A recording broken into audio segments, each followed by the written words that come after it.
tayo raw.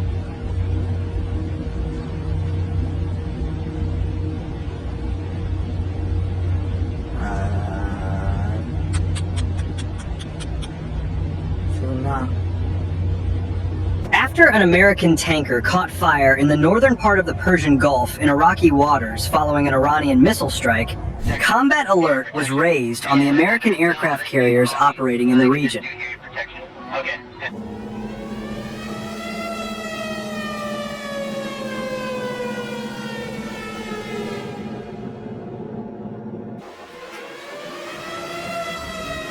The response was immediate. Vertical launch cells opened on the escort ships, and Tomahawk cruise missiles began firing at Iranian targets, one after another, streaking off the decks and arcing toward the horizon.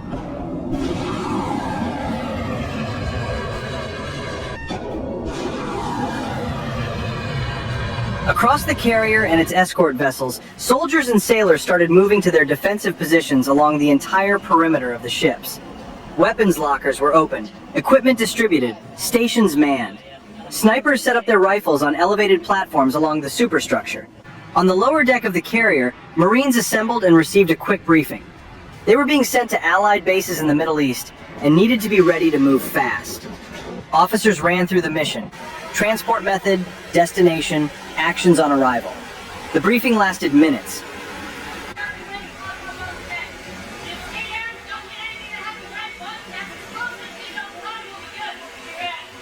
Topside, gun crews loaded ammunition belts into the ship-mounted machine guns positioned along the rails. The belts were fed through the receivers, charging handles pulled back, weapons made hot. Soldiers carrying shoulder-fired anti-aircraft missile systems climbed to the upper decks and took their positions, covering the sky from every angle. The entire horizon was under observation. Binoculars sweeping left to right, sniper scopes tracking anything that moved on the water or in the air.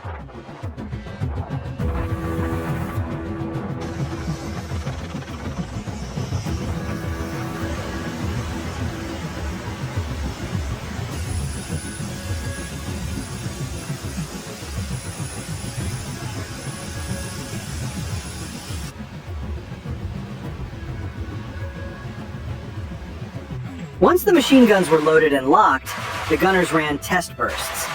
Short controlled fires into clear water to confirm the weapons were cycling properly, feeding correctly, and ready to defend the carrier against an aerial attack.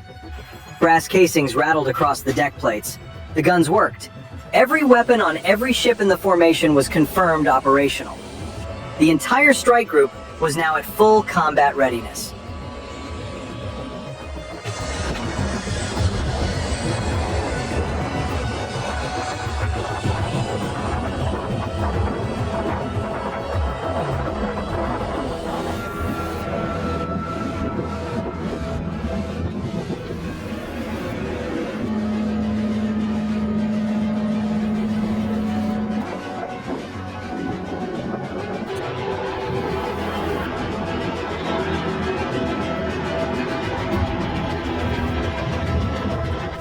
Below the flight deck, mechanics had been preparing the fighter aircraft. Missiles were mounted on the pylons, fuel tanks topped off, avionics tested, control surfaces checked.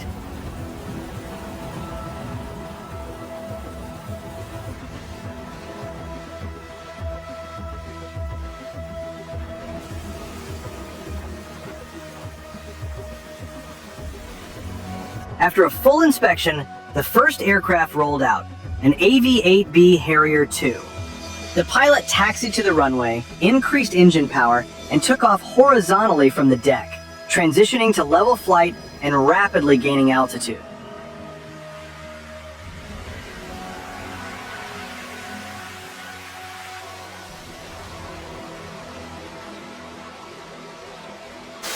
Behind the Harrier, FA-18 Super Hornets began rolling onto the flight deck one after another. Each one hooked up to the catapult, ran up to full power, and launched off the bow.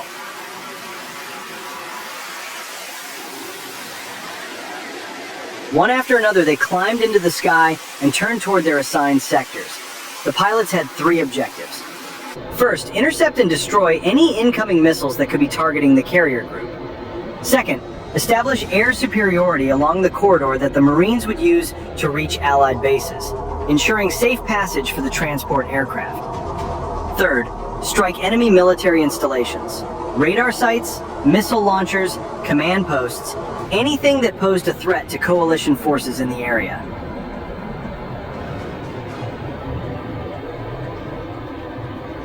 On the carrier deck, the Marines moved toward the V-22 Ospreys parked on the aft section. They filed up the rear ramps in single columns, took their seats, and strapped in.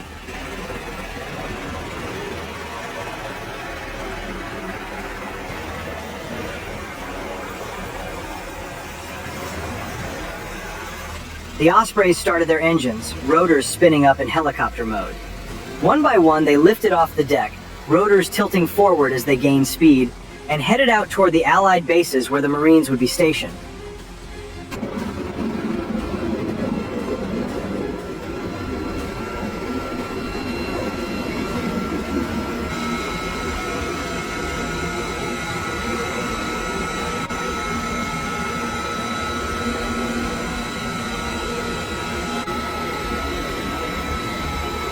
A second group of Marines boarded a Marine transport helicopter through the side door.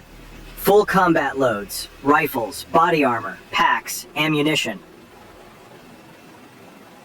The helicopter lifted off and followed the same route as the Ospreys, carrying its Marines to the same operational area.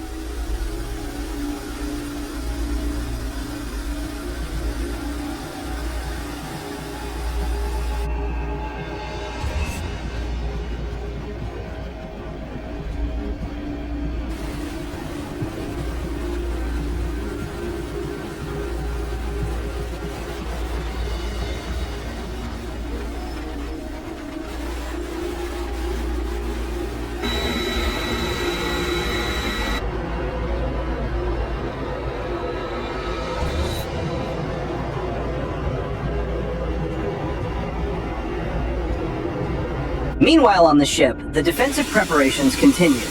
Every machine gun position was rechecked. Anti-aircraft missile crews confirmed their systems were tracking and ready to fire.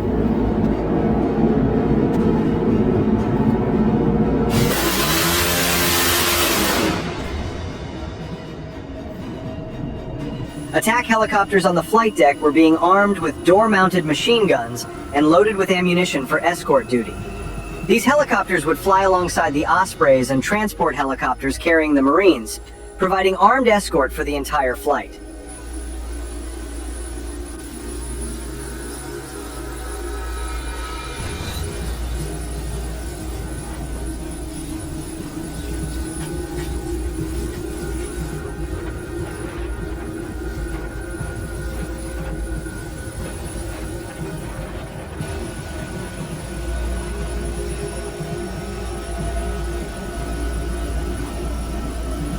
If Iranian drones appeared along the route, the helicopter gunners would engage and shoot them down before they could reach the transport aircraft. The carrier group stayed on full alert, every weapon manned, every radar scanning, every aircraft either airborne or ready to launch.